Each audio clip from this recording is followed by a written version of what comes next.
بخت نصر بادشاہ ابتدا میں نہایت نیک بخت و صالح تھا۔ حضرت زکریا و یحییٰ علیہ السلام کی نہایت اطاعت کرتا تھا۔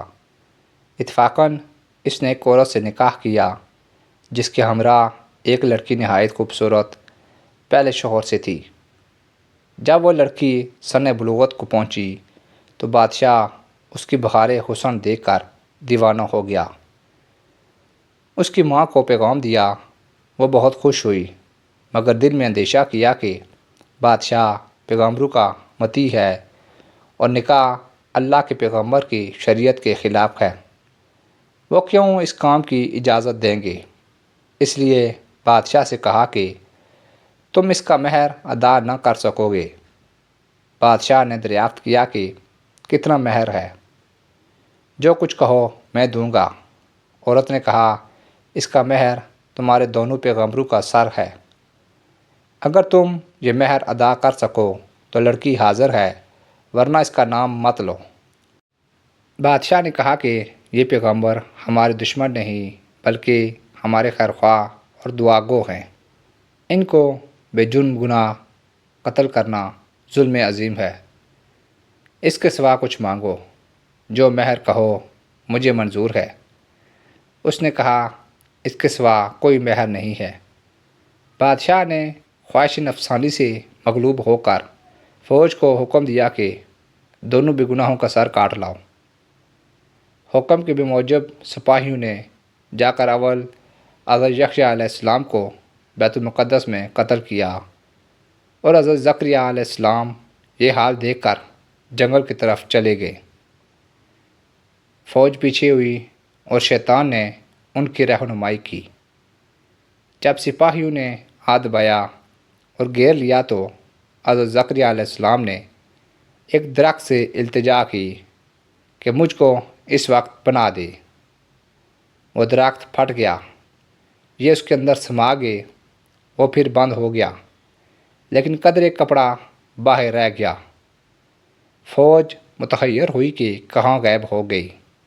شیطان نے نشان دیا کہ اس درخت کے اندر ہیں اور یہ کپڑا ان کے موجود ہونے کی علامت ہے۔ پھر شیطان نے آرا کی ترغیب بتلائی، درخت چیرا گیا۔ جب نوبت آرے کی سر تک پہنچی تو حضرت یحییٰ علیہ السلام نے سسکی بھری، حکم الہی نازل ہوا، اگر اف کرو گے تو پیغمبری سے خارج کر دیے جاؤ گے۔ تم نے غیر سے کیوں پناہ مانگی؟ اگر ہم سے التجا کرتے تو کیا ہم پناہ نہیں دے سکتے تھے؟ اب اس کا مزہ چکھو اور چپ چاپ سر پر آرا چلنے دو۔ غرض یہ کہ سر سے پاؤں تک جسم چیرا گیا اور حضرت زکریا علیہ السلام نے دم نہ مارا۔ جب دونوں پیغمبر اس بے دردی سے قتل ہوئے تو غضب الہی نازل ہوا، دن تاریک ہو گیا۔ ایک بادشاہ اپنی خونخوار فوج دے کر چڑھا اور اس شہر کے باشندوں کو گرفتار کر لیا۔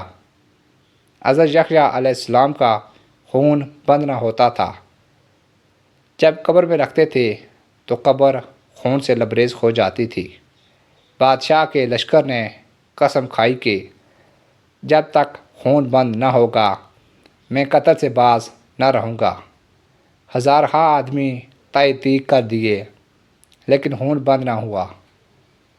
اس وقت ایک شخص حضرت یحییٰ علیہ السلام کی میت پر آیا اور کہا کہ تم پیغمبر ہو یا ظالم؟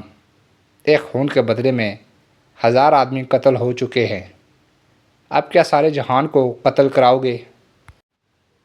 اتنا کہنا تھا کہ خون بند ہو گیا۔ جامع دمشق میں حضرت یحییٰ علیہ السلام کی قبر مبارک ہے۔ غرض اس بیان سے یہ ہے کہ بجز اللہ کے کسی سے مدد نہیں مانگنی چاہیے، کہ جب ایک نبی کو بھی اللہ تعالیٰ نے بطور تنبیہ کے آرے سے چروا دیا تو ہماری حیثیت کیا ہے؟ چنانچہ اس لیے اس واقعے سے سبق حاصل کرتے ہوئے ہمیں چاہیے کہ نہ تو کبھی کسی پر کوئی ظلم کریں اور نہ اللہ کے سوا کسی سے مدد مانگیں۔ اللہ تعالیٰ ہم سب کو عمل کرنے کی توفیق عطا فرمائے۔ آمین یا رب العالمین۔